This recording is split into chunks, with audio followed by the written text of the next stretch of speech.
All right, this is episode 3 of the second volume of the Oil Hour, the weekly review podcast for the 3 Oklahoma Rockies leagues. I'm the commissioner, Justin Clyburn.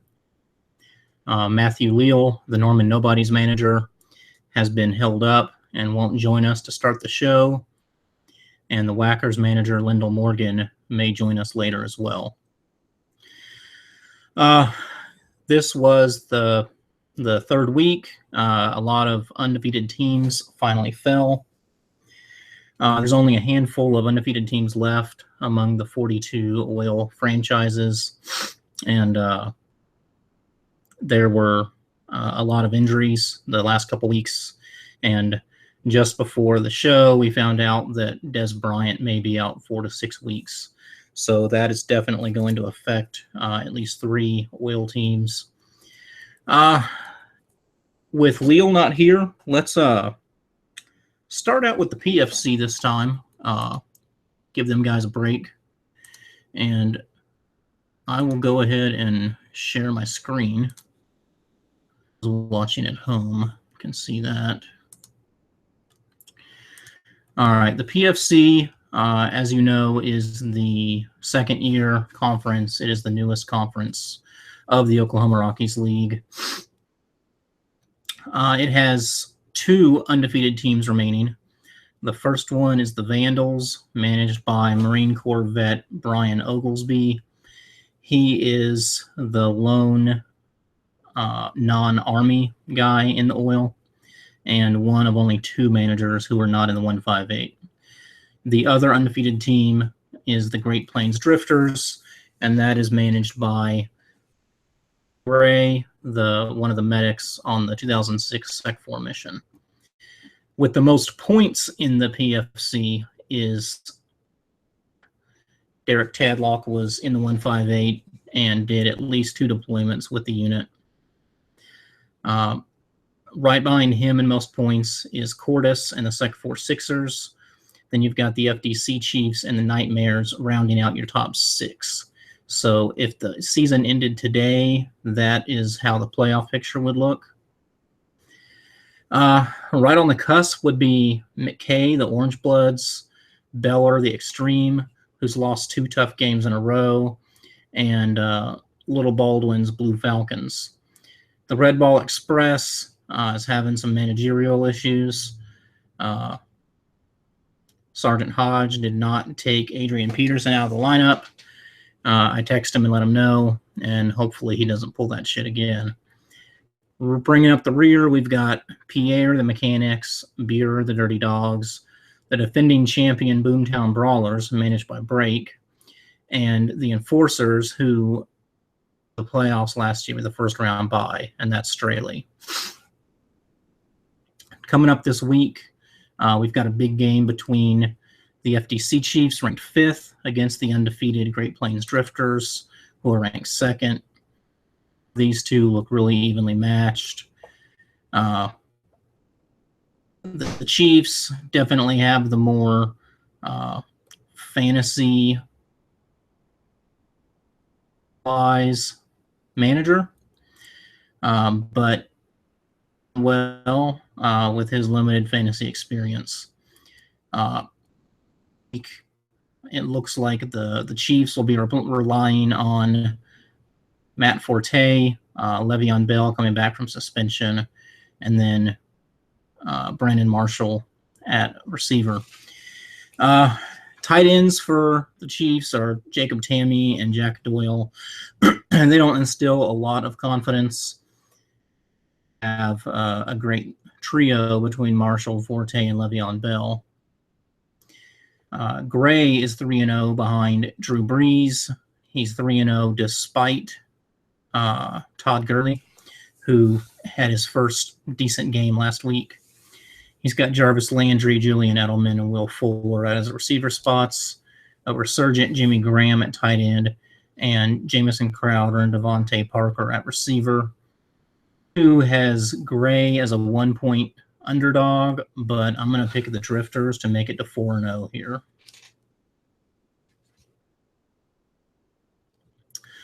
Next, we've got the number 4 Sixers versus the number 6 Nightmares. That is Cordis versus Jimmy Mitchell. The Sixers appear to be a big favorite. Both teams have players on a bye that have not been replaced yet. But I'm going to go with the Sixers. I really like their receiving core with A.J. Green, Alshon Jeffrey, Deshaun Jackson, along with Greg Olsen at tight end and Terrell Pryor in one of the flex spots. Latavius Murray and Melvin Gordon is a very solid running back group. And Kirk Cousins was not playing like he did last year to start this season, but it appears that he may be turning the corner. Looking at the Nightmares, I'm not impressed with their receiving core outside of Marvin Jones. Eric Decker has been up and down, and now he's facing Seattle. Devontae Freeman, Isaiah Crowell, that's a solid running back group. But Gronkowski and Delaney Walker are both stellar tight ends, but they've both been injured, and we don't know how effective they'll be. I'm going to go on record picking the Sixers here. Cordis is really engaged, and I know he'll do what it takes to make the necessary adjustments. His 2-1 record speaks to his ability, and Mitchell is a good team, but not good enough, and I think he'll fall to 1-3. The first place team, the Vandals, it looks like they're being hit heavily with buys. Matthews are both on bye. If there's a week to knock them off, it's this week, and I think the defending champion Brawlers can do it. If they do it, it'll be behind Christian Michael at running back and Carlos Hyde. Christian Michael looks like he's the man in Seattle for the foreseeable future, thanks to a broken fibula to Thomas Rawls. And his receiving core is very, very solid at the top and good enough in the flex spots. So I'm going to pick the Brawlers to get the 2-2, knock off the Vandals, knock them down to 3-1. That is the top 3 games in the PFC. Some trends is that some good teams have had some bad luck. Thought would do well aside from Gray are doing well. And trade in this conference yet. I think we forget how long the NFC has been going and how long it took to build up those trade relations and just to shoot somebody a text message and say, hey, let's try and figure this out. The Drifters, so Gray, Pennington, and Straley have all made transactions today, so they're all involved. Man, you got 8 teams, 8 in the PFC that are 1-2. So if you're one of those 1-2 teams, panic, because if the season ended right now, one of these teams would make the playoffs. Any of these 2-1 teams could falter and easily be caught. So, looking at Falcons, I know Little Baldwin has been very involved this season, and I just want to out to his team that at 1-2, I think is better than their record. And again, he's somebody that has been really involved, and I always like seeing that. So that will do it for the PFC tonight, unless one of the PFC managers wants to come on the show and give his opinion of how things are going. AFC now have one lone undefeated team, and that is Brosh, the Vultures.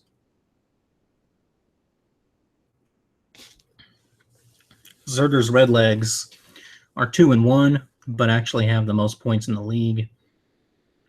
The second most points is Peacock at 2-1.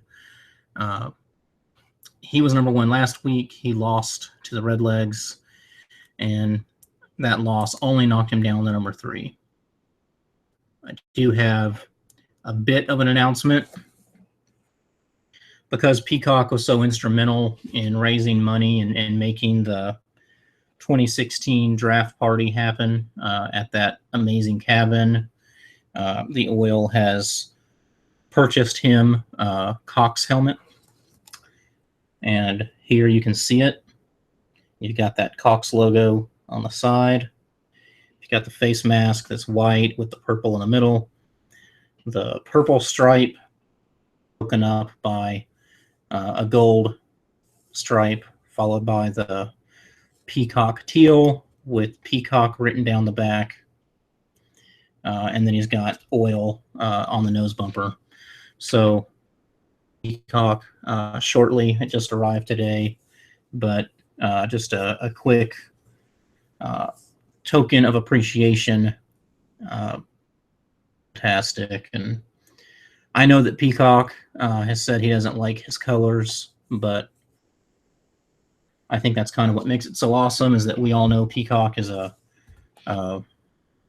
man, and he probably hates the colors purple and teal, but his name is Peacock, and he's the Cox, so I just think it fits that his colors are teal, purple, and gold, and it's kind of like pink. It takes a man to wear pink, and with Peacock proudly rocking the teal and purple, I think it just goes to show how masculine and confident he is, that he rolls out there every week with a name of the Cox with a peacock logo.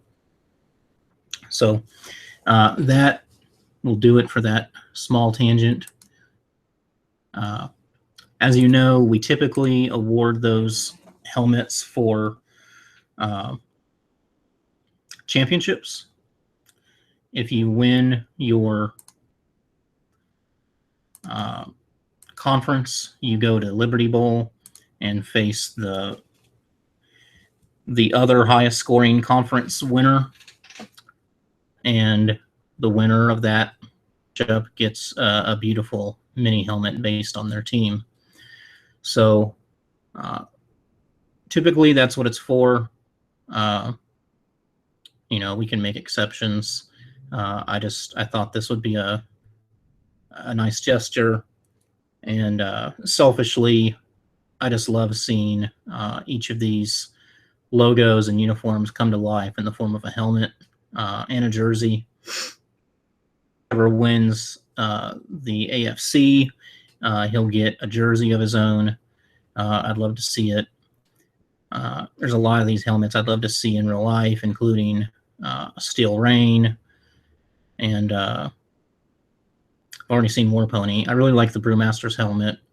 I like the Sawtooths, and if it were up to me, everybody would win. I like parity. That may just be the Democrat in me, being a little too socialist with the success, called worse things.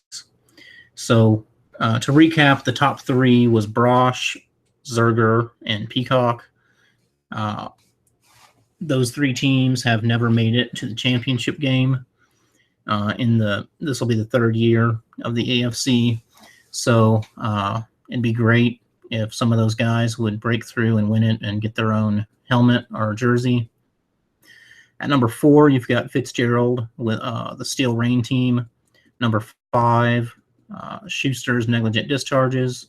Number 6, Neely's Hooligans. That rounds out the playoff teams if the season ended right now. Then you've got Nye and the Warm Bodies, Green's Doughboys, Rowe's Rebel Alliance. Rowe was the 2nd place team last season. He's lost 2 in a row. He doesn't have a great point total, so he's really going to have to turn it around. Right behind him is last year's champion, War Pony, Venable, also at 1 and 2. Behind him is Lynn. His Brewmasters are 1 and 2. They've got 421 points. And then from 11 to 12, you have this precipitous fall And then you've got the AFC commissioner, Reed. His Sawtooths are also 1-2, but they only scored 333 points in 3 games. So do the math, and that's 111 points a game. That's not going to do it. I went back and crunched the numbers for every season of the Oil since we've moved to this scoring format. The average point total team that made the playoffs is 144 points per game. So think of 144 as the target.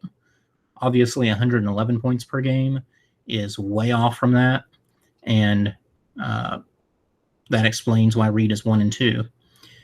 In 13th place, you've got Hillier. Second place, the first year of the AFC. He's got a lot going on and doesn't seem to pay much attention this year. It's unfortunate, but maybe he can turn it around. And then behind him, you've got Musselman, who I have to go back and make sure, but I think that he's had the most difficult schedule the last 2 seasons. And as of right now, he again has the most difficult schedule. To put it in perspective, is 1-2 with 379 points scored against him. The Mutinous Apes have 540 points scored against them. So an incredible amount. Believe it is over 170 points per game teams are putting up against him. That's crazy. Let me do the math real quick to make sure. I went to law school because I didn't like doing math. 540 divided by 3, 168. So pretty close. That would certainly explain why he's 0-3. 6 points aren't going to set the world on fire, but Nye has only 10 more points, and he's sitting at 2-1.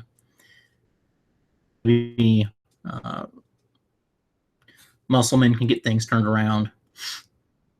And let's see. This week, Musselman might be catching a break because he's playing Reed. As I said, they're 1-2, and they're in 12th place.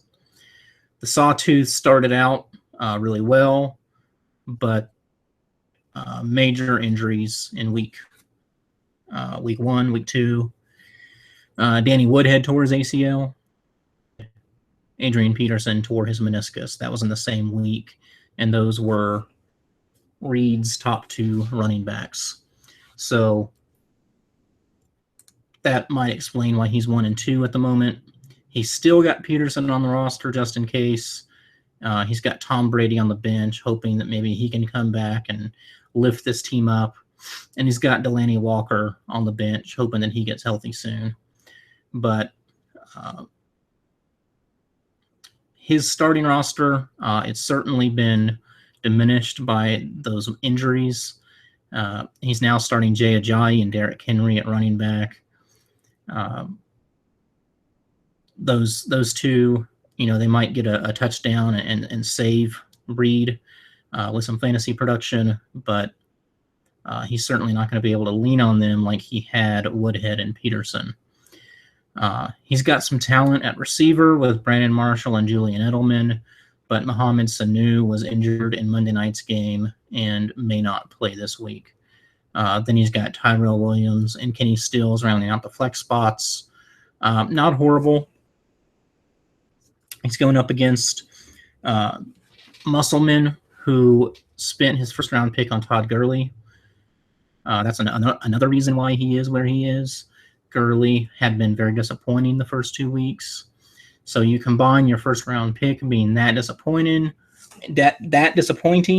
along with facing the toughest schedule in the league, and it's easy to see why you're 0-3.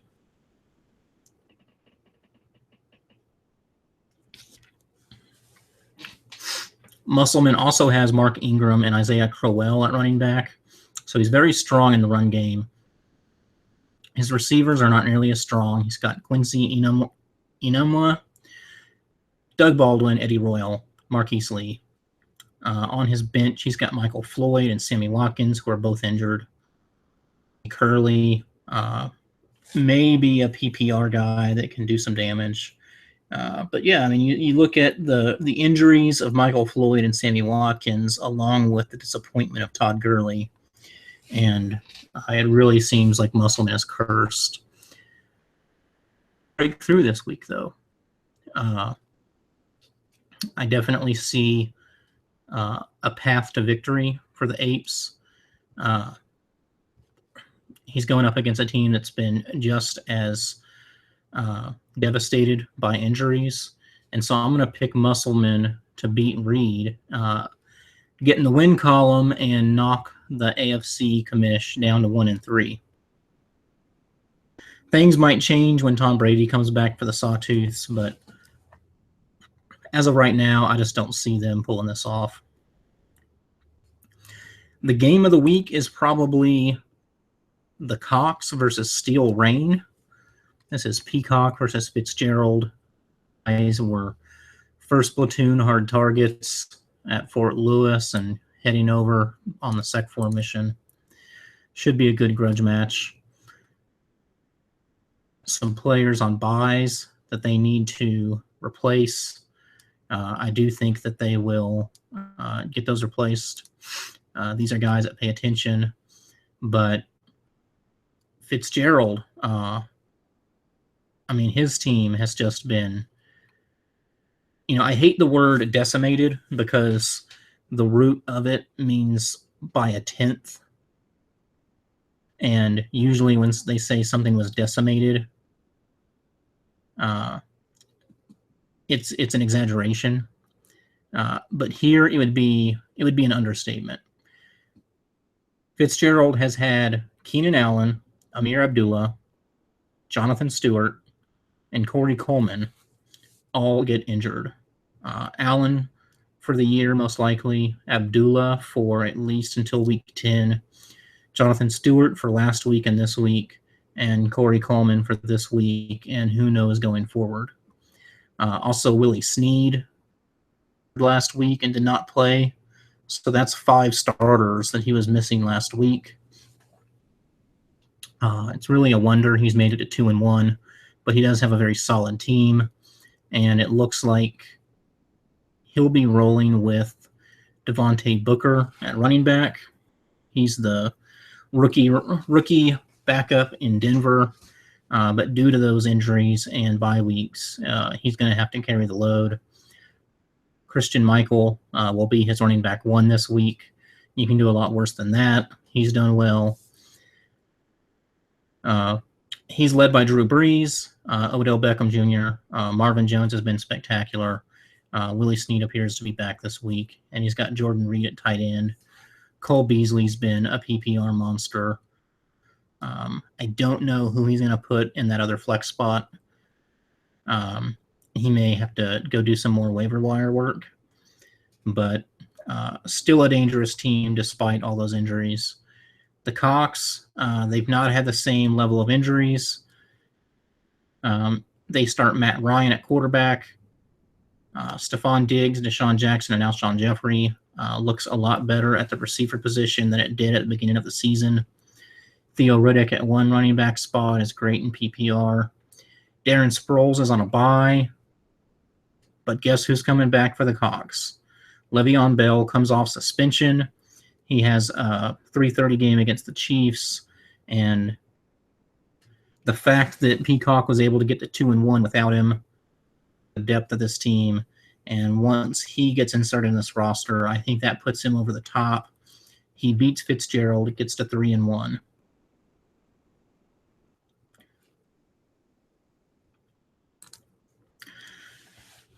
The next matchup is Brosh, who's first in the league, going up against the Brewmasters, managed by Josh Lynn.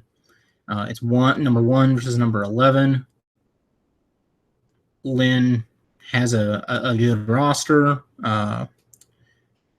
Things look good for him.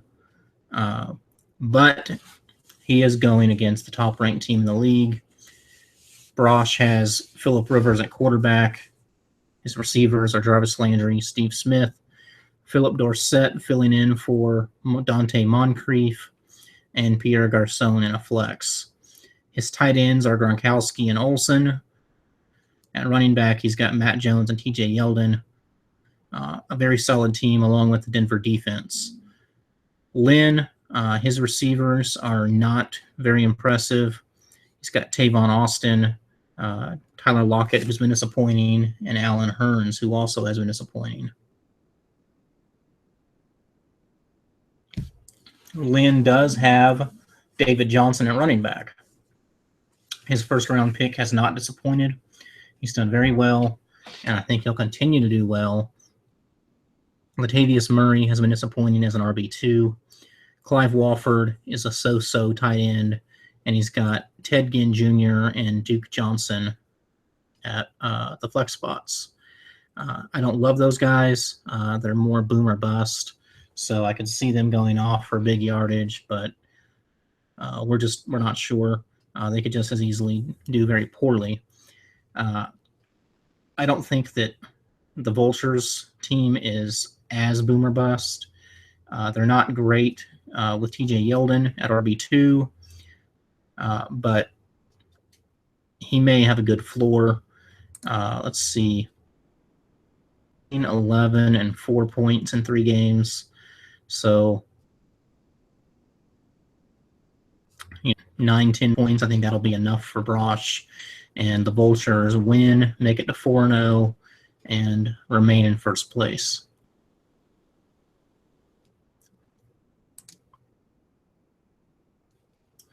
The next matchup is 2 teams that are much better than the record indicates. They're ranked 8th and 9th, and that's Green and Rowe.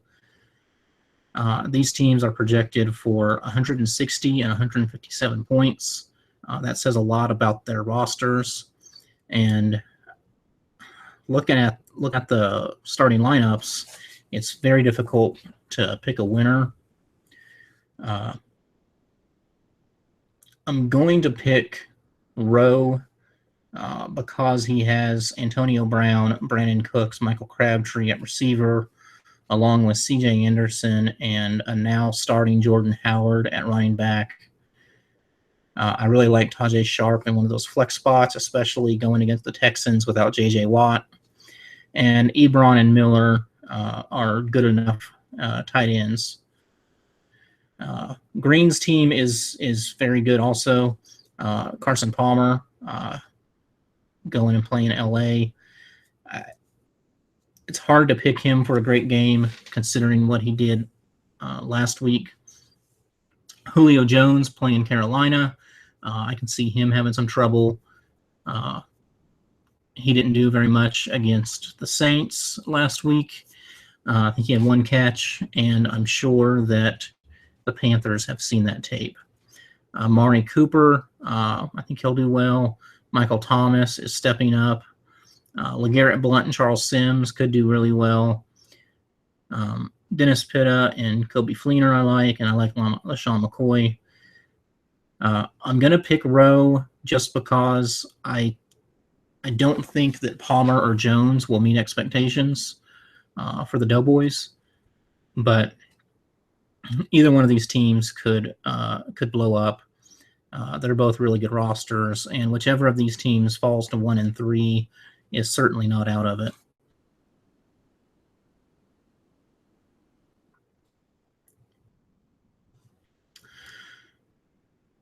The very first Thunder Bowl in the AFC was Venable versus Hillier. We have here, this time both teams are ranked 1 and 2.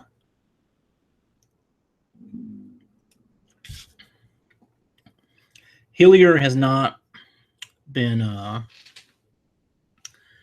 participating as much as in years past, but his lineup as of right now is legit. Aside from Des Bryant possibly missing, he's got everybody in there, needs to be in there. Still, Venable has been a 2-time champ, 2-time defending champ for a reason. I like his team, and I think he will beat Hillier again. and make it to 2-2. Once he gets to 2-2, he'll certainly be a threat in the AFC.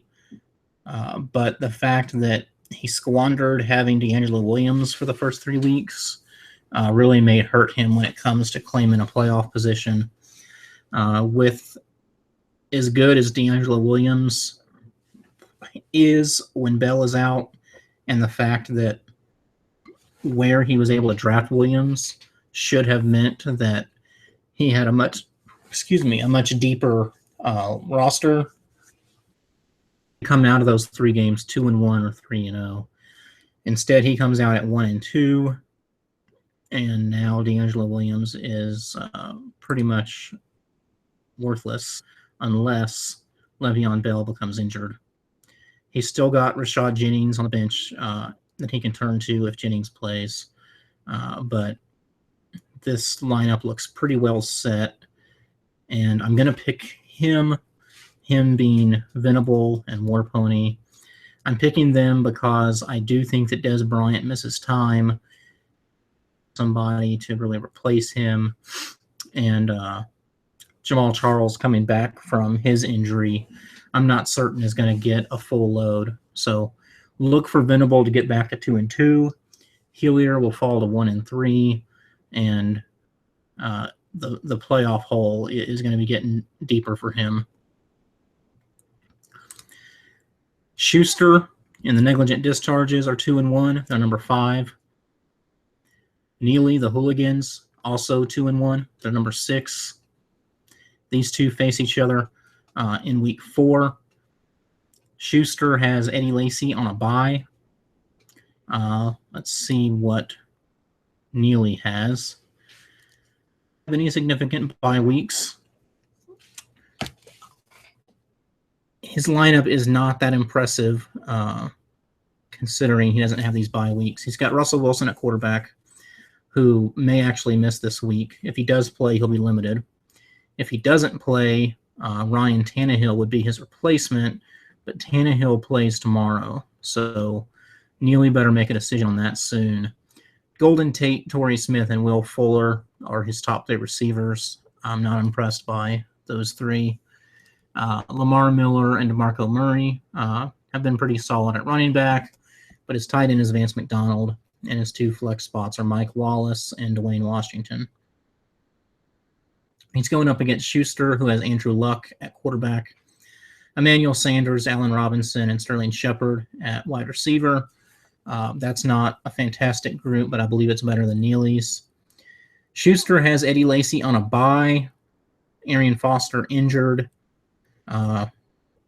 Looks like maybe he'll have to move Jerick McKinnon up to that RB2 spot and elevate Brandon LaFell into a flex position. But I like Julius Thomas at tight end.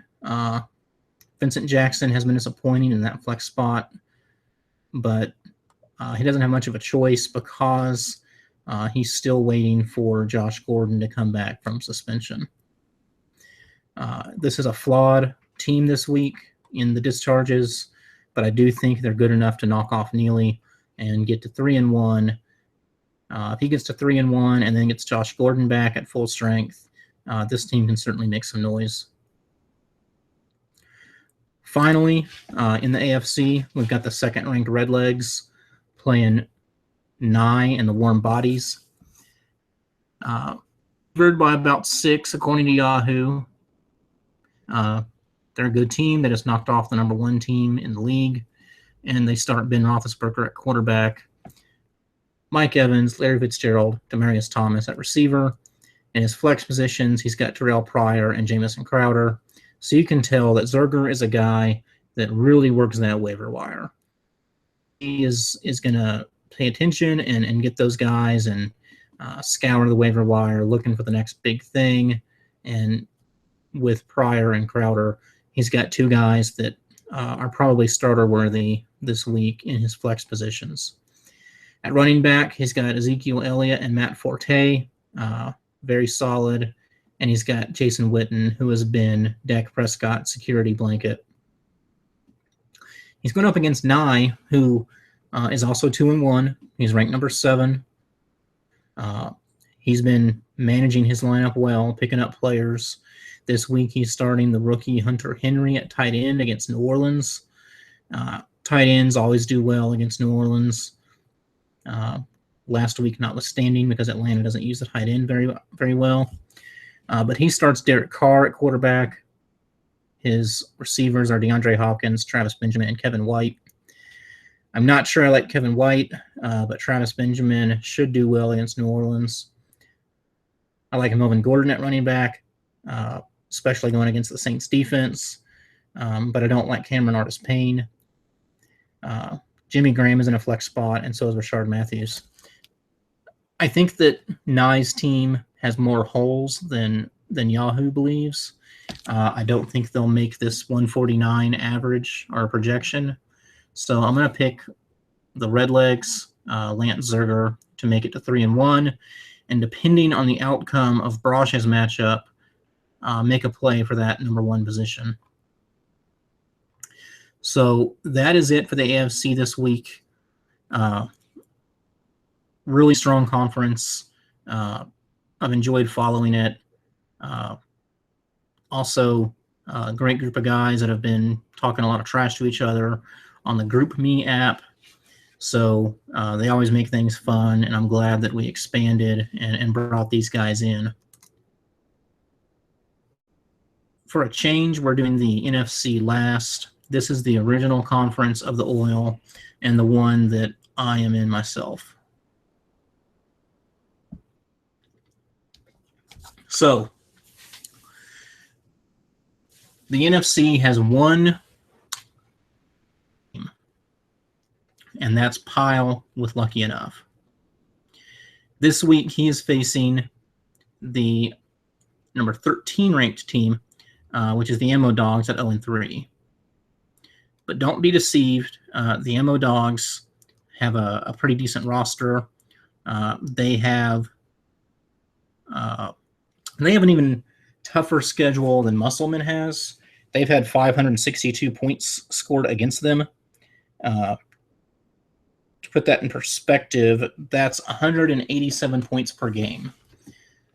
Like I said before, the average that you need to score in order to make the playoffs is 144 points per week. So you think about 144 points per week as an average being what playoff teams are in the 10-year history of the oil, and then you look at the MO Dogs, whose opponents through 3 weeks have averaged 187. That is a massive amount of points. He is on pace to break the record of toughest schedule set by Duffy last year. Let's hope that doesn't happen. He's got a big hole in front of him, but I think that, the way that he manages his team, he can certainly bounce back. But man, he's got a tough road ahead of him with this extremely tough schedule coming out of the gates. The Whackers were 2-0 last week before falling. They're now at 2-1, and the injury bug has really hit them hard. First, it was Danny Woodhead, and being out for the year. This week, Des Bryant has broken a bone in his knee. So those are two really good starters for the Whackers that are going to be gone for the foreseeable future. If Morgan can come out of this Des injury a 500 team, then he's got some star power here that could maybe turn things around and make a run for the playoffs. But if that doesn't happen, we certainly know that he has had some tough breaks between Woodhead and Bryant.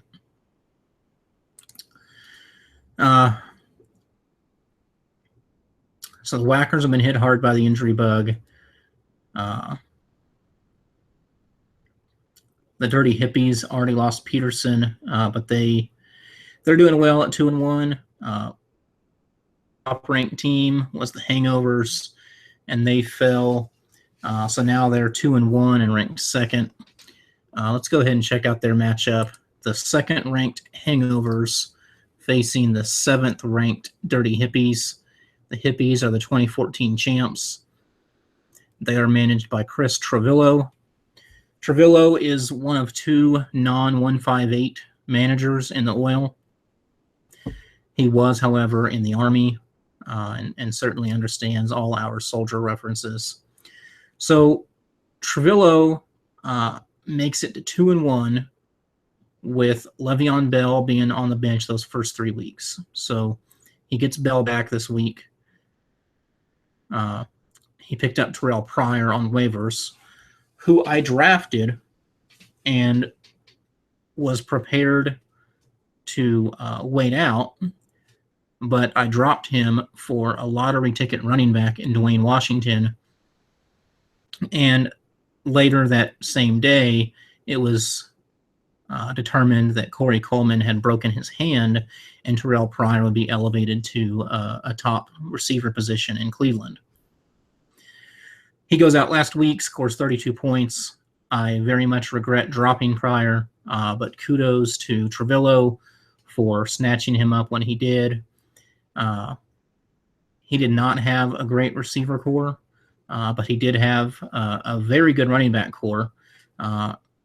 Before the Peterson injury, he had Le'Veon Bell and Adrian Peterson as his top two running backs, as well as their handcuffs.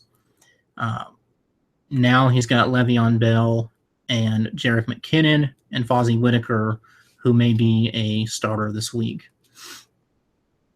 His receivers are still not outstanding, but they're better than they were at the beginning of the season. Doug Baldwin, the aforementioned Terrell Pryor, and Pierre Garcon catching passes from Ben Roethlisberger. His tight ends are Jordan Reed and Zach Miller, and he's got Jerick McKinnon in that flex position. He is facing the Hangovers, who have two very big buys this week.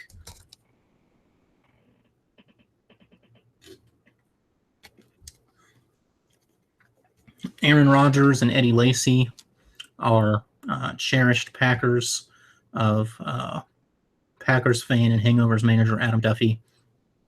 They are not playing this week. So he's got Brian Hoyer and Travaris Cadet in their places. Travaris Cadet has scored 10, 4, and 9 points the first 3 weeks.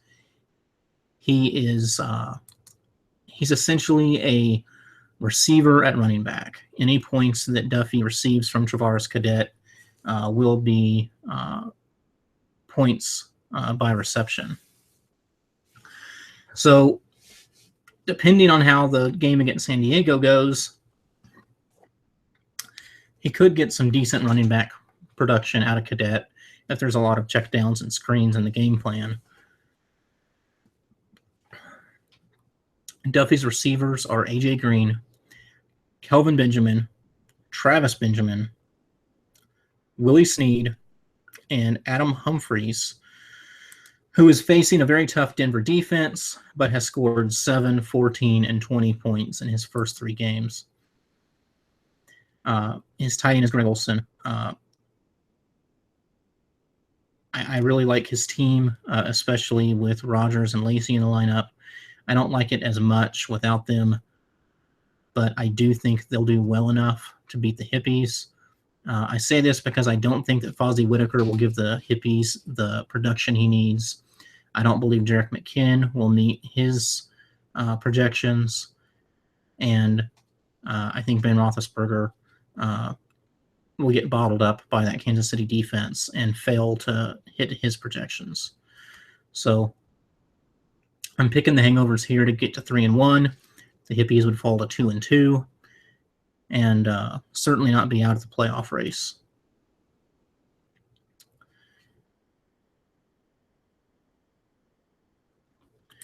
The game of the week in the NFC, targets Finch with his tongue-in-cheek team name, facing off against Bruce, 3-time champion, defending champion, Sooner Jack.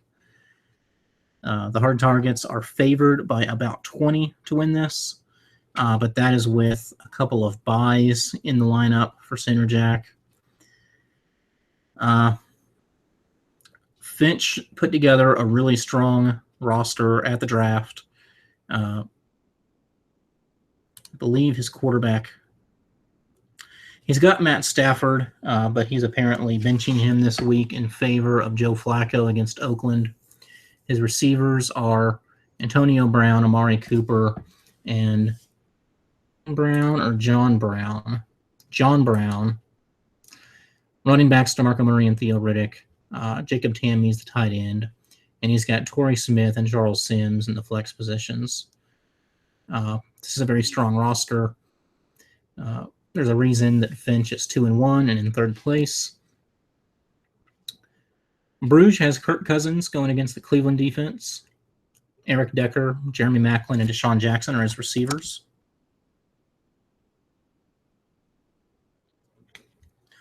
Lamar Miller and LaShawn McCoy are his running backs. He's got Julius Thomas at tight end, Stephon Diggs in one flex position, and possibly Terrence Williams, Matt Jones, Ted Ginn, or Victor Cruz in the other flex position. I like Bruce's team in the long run. I think he's built a good roster, and his history has shown that his teams only get stronger with time. But in this one, I'm going to pick Finch in the hard targets to get to 3-1 and possibly make a move for those top two positions. Rather than waiting any longer, we'll jump into my matchup versus Cobb. I am the Arrogant Americans. I'm 2-1 and ranked 6th. Cobb is 2-1 and ranked 5th. Cobb was, he's the team that beat me in the 2013 Oil Bowl. I'll never forget that. He has upset me a couple of times, and seems like our matchups always are decided by fractions of a point. He's 2-1 behind Drew Brees, mainly. Emmanuel Sanders, Mike Evans, and Cole Beasley at wide receiver. Devonta Freeman and Latavius Murray are his running backs. Jason Witten and Jimmy Graham have been resurgent at tight end. And my old nemesis, Bilal Powell, starts in one of those flex positions. Powell was an RB2 for the Dogs of War when they beat me in the 2013 Oil Bowl. And Cobb's unofficial team motto became, "In Bilal we trust." My team, I'm starting Blake Bortles at quarterback. DeAndre Hopkins, Alshon Jeffrey, and Demaryius Thomas are my three receivers. Giovanni Bernard and Christian Michael are my running backs. I really hope that Bernard bounces back against Miami. He had a horrible week last week, but this is the type of game that he could do well in. Christian Michael is facing a tough Jets run defense, but he will be the guy with Thomas Rawls out with a fracture for several weeks. Dennis Pitta is my tight end. Until Zach Ertz returns and plays well, Pitta will remain my tight end. Michael Thomas and Kenny Stills are in my flex positions as of right now. I like my roster more. That's why I drafted these guys. I like this team better. But Cobb always finds a way to, if not beat me, to make it come down to the final Monday night game. I'm certainly not going to anger the fantasy gods by calling this one. I'll just leave it as a toss-up and hope for the best.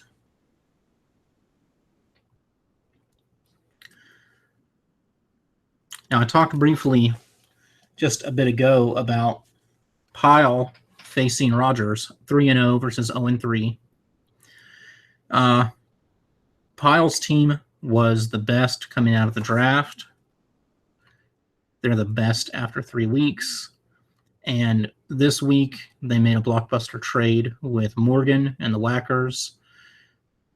They traded away Carlos Hyde and some change and received Brandon Marshall and some change. Brandon Marshall is now essentially Pyle's fourth wide receiver. His top three are Julio Jones, Jarvis Landry, and Larry Fitzgerald. Starting Carson Palmer at quarterback. Kobe Fleener had a breakout game last week, and he's starting at tight end. And he's got Tevin Coleman in the remaining flex position. The MO Dogs have Andrew Luck, although they have had nothing, no good luck at all this season. As we said, opponents are averaging 187 points per game. Facing the number one team this week, it's very possible that that average stays true. The receivers for the MO Dogs are Brandon Cooks, Devontae Parker, and Mike Wallace. The running backs are David Johnson, who is a stud, Isaiah Crowell, who is solid, tight end Delaney Walker, who can be very good if he's back from injury. Vincent Jackson in the flex spot, he's been disappointing. Tajay Sharp has been surprising and solid rookie receiver in another flex spot. Going against any other team, I would say that the MO Dogs had a very good chance of winning, but I really, I just don't see Pyle faltering in this one. I'm going to pick him to get to 4-0, and the league is really in trouble if he does get to 4-0. If he gets to 4-0, and then let's say he goes 5-4 the rest of the season, just barely above 500. That's still 9-4 and competing for a first round bye. So, congratulations to Pyle for building such a good roster. Now he just has to hope the injury bug doesn't kill his chances. The Whackers, we talked about briefly with their injury issues. They traded away Brandon Marshall for Carlos Hyde, and then horrible luck for Morgan. As soon as he trades away Brandon Marshall, word comes out that Dez Bryant is injured and going to miss several weeks. So it looks like the Whackers' top three receivers will be Marvin Jones, who's actually been really good, Julian Edelman, and Mohamed Sanu. Quincy Enunwa in one flex spot, and possibly Terrence West, Chris Hogan, or Brendan LaFell in the other flex spot. His quarterback is Matt Ryan, who has played very well. He's had a stellar 3 weeks, 31 points, 37 points, 26 points. But he is facing Carolina this week. You can definitely see those numbers going down against them.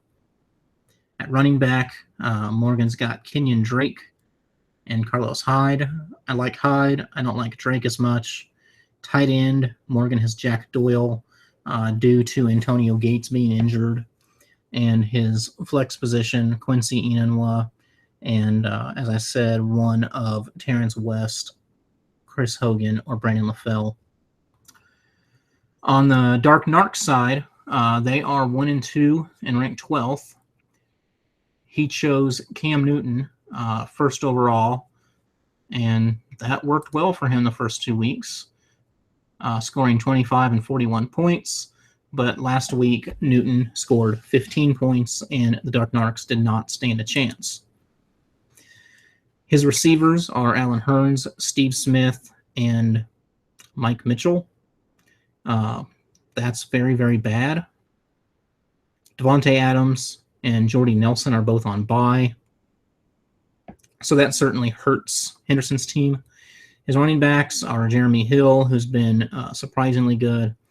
Justin Forsett, who has 7, 7, and 9 points the first 3 weeks. He's got Martellus Bennett and Gary Barnidge at tight end and flex, and then Spencer Ware in his final flex spot.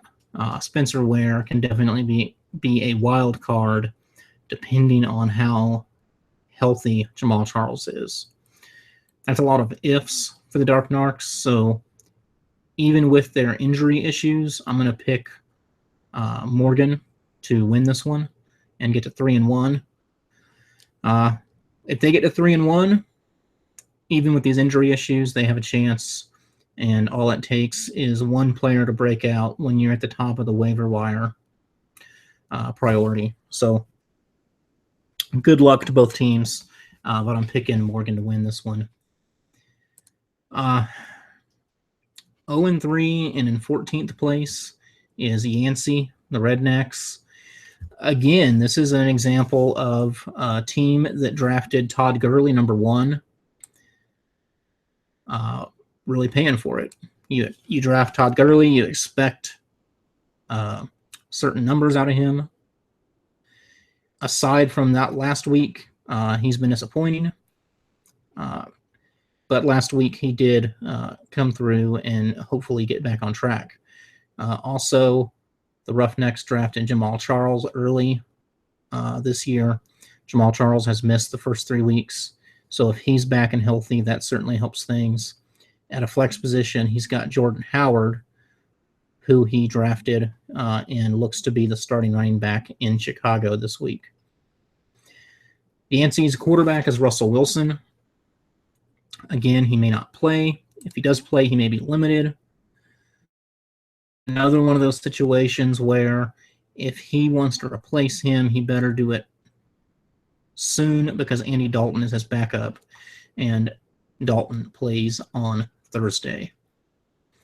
Yancey's receivers are Golden Tate, Kevin White, and Michael Crabtree. His running backs are the aforementioned Todd Gurley and Jamal Charles. Travis Kelce and Dwayne Allen are his tight end and flex, with Jordan Howard at another flex spot.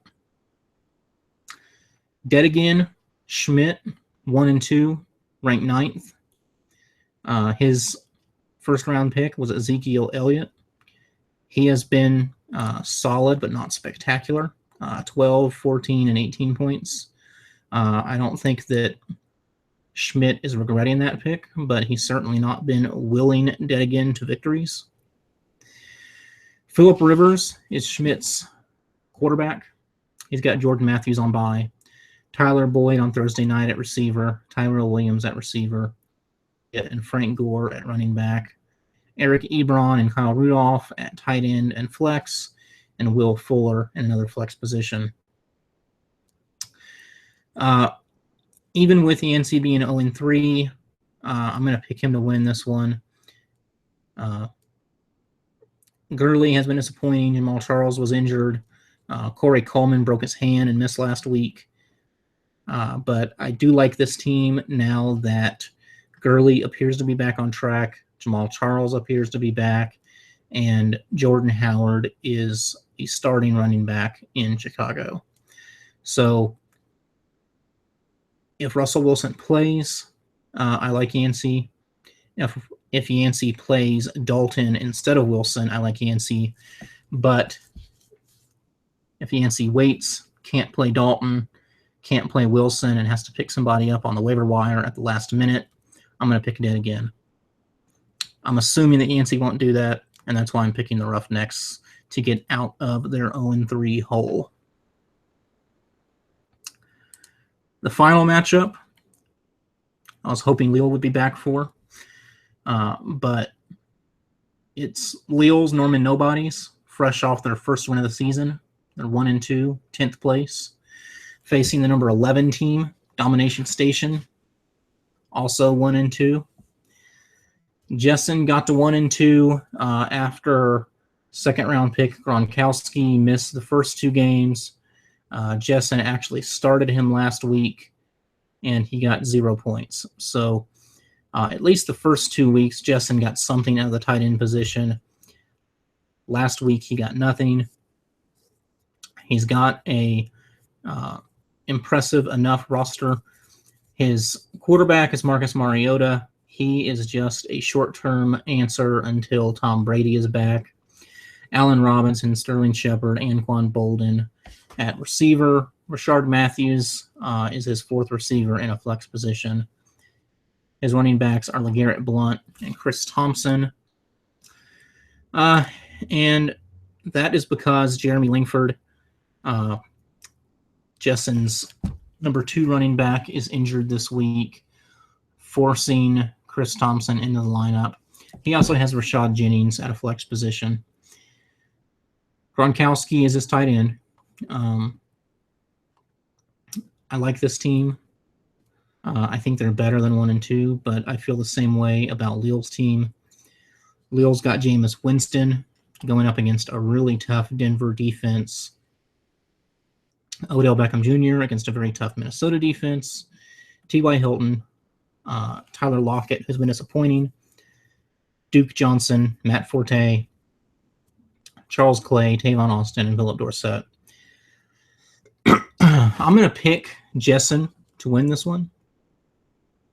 And unfortunately, Leal is not on the show for me to give him shit. But I think that he goes down, and he is 1 and 3. Jessen moves to 2 and 2, and lives to fight another day.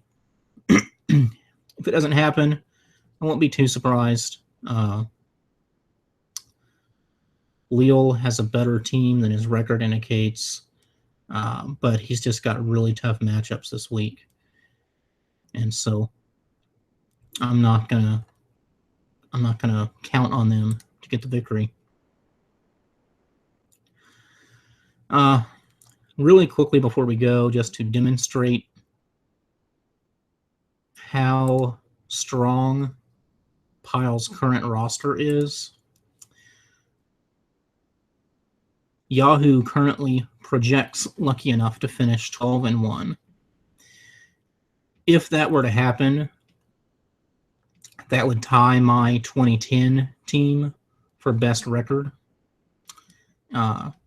If he won the championship after going 12 and 1, that would also tie my record, including playoffs.